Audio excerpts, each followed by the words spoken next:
بسم اللہ الرحمن الرحیم۔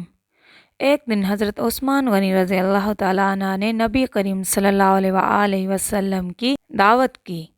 جب نبی اکرم صلی اللہ علیہ وآلہ وسلم حضرت عثمان غنی رضی اللہ تعالیٰ عنہ کے گھر کی طرف تشریف لے کر جا رہے تھے تو حضرت عثمان غنی رضی اللہ تعالیٰ عنہ آپ صلی اللہ علیہ وآلہ وسلم کے پیچھے پیچھے چل رہے تھے اور آپ صلی اللہ علیہ وآلہ وسلم کے قدموں کی تعداد گن رہے تھے۔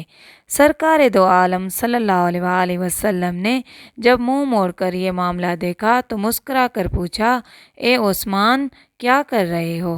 حضرت عثمان غنی رضی اللہ تعالیٰ عنہ نے جواب دیا، یا رسول اللہ صلی اللہ علیہ وآلہ وسلم، میں آپ صلی اللہ علیہ وآلہ وسلم کے قدم گن رہا ہوں تاکہ میں اتنے غلام آزاد کروں۔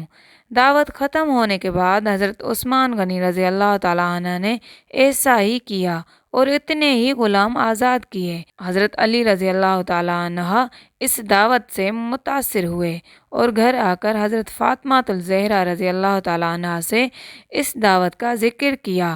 حضرت فاطمہ الزہرا رضی اللہ تعالیٰ عنہ نے فرمایا، علی، اگر تم چاہتے ہو تو ٹھیک ہے، تم رسول اللہ صلی اللہ علیہ وآلہ وسلم اور آپ صلی اللہ علیہ وآلہ وسلم کے صحابہ کو بلاؤ اور میں دعوت کے لیے کچھ پکا لوں۔ حضرت علی رضی اللہ تعالیٰ عنہ کے جانے کے بعد حضرت فاطمہ الزہرا رضی اللہ تعالیٰ عنہ نے وضو کیا اور اللہ تعالیٰ کے حضور سربہ سجود ہو گئیں اور دعا مانگنے لگی، اے اللہ، تیری بندی فاطمہ نے تیرے حبیب محمد صلی اللہ علیہ وآلہ وسلم اور ان کے اصحاب کی دعوت کی ہے۔ تیری بندی کا صرف اور صرف تجھ پر بھروسہ ہے، لہٰذا اے میرے مالک و خالق، آج تو فاطمہ کی لاج رکھ لے اور اس دعوت کے لیے کھانوں کا انتظام عالم غیب سے فرما۔ سیدہ رضی اللہ عنہ نے یہ دعا مانگ کے ہانڈیوں کو چولہوں پر رکھ دیا۔ اللہ کے فضل و کرم سے تمام ہانڈیاں رنگ برنگ کے کھانوں سے بھری پڑی تھیں۔ جب سرکار دو عالم صلی اللہ علیہ وآلہ وسلم اپنے صحابہ رضوان اللہ علیہم اجمعین کے ساتھ تشریف لے آئے تو حضرت فاطمہ الزہرا رضی اللہ عنہا نے ہانڈیوں سے ڈھکن اٹھا کر کھانا ڈالنا شروع کیا۔ صحابہ رسول اللہ صلی اللہ علیہ وآلہ وسلم کھانے کی خوشبو سے حیران رہ گئے۔ جب صحابہ کرام رضوان اللہ علیہم اجمعین نے کھانا کھایا تو کھانوں کی لذت نے مزید حیران کر دیا۔ نبی کریم صلی اللہ علیہ وآلہ وسلم نے صحابہ کرام رضوان اللہ علیہم اجمعین کو حیران دیکھ کر فرمایا، حیران ہو رہے ہو؟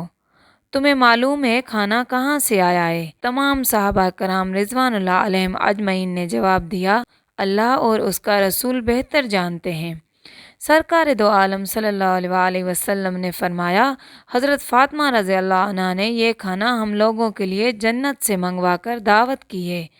اس کے بعد حضرت فاطمہ الزہرا رضی اللہ عنہ پھر سربہ سجود ہو گئیں اور اس طرح دعا مانگنے لگی، اے میرے مالک، حضرت عثمان رضی اللہ عنہ نے تیرے محبوب کے ہر قدم کے بدلے ایک غلام آزاد فرمایا ہے۔ فاطمہ کے پاس اتنی استطاعت نہیں ہے کہ وہ غلام آزاد کرے۔ اے میرے رب، تو نے پہلے بھی میری لاج رکھی اور جنت سے کھانا بھیج دیا۔ اب تیرے محبوب صلی اللہ علیہ وآلہ وسلم جتنے قدم چل کر میرے گھر آئے، اتنے ہی سرکار دو عالم کے امتی جہنم کی آگ سے آزاد فرما دے۔ ادھر سیدہ فاطمہ الزہرا رضی اللہ عنہا اس دعا سے فارغ ہوئی، ادھر جبرائیل امین علیہ السلام وحی لے کر بارگاہ خیر النام صلی اللہ علیہ وآلہ وسلم میں حاضر ہو گئے اور بشارت سنانے لگے، یا رسول اللہ صلی اللہ علیہ وآلہ وسلم، اللہ تعالیٰ نے آپ کے ہر قدم کے بدلے 1000 گنہگار امتیوں کو بخش دیا اور جہنم سے آزادی عطا کر دی۔ جزاک اللہ۔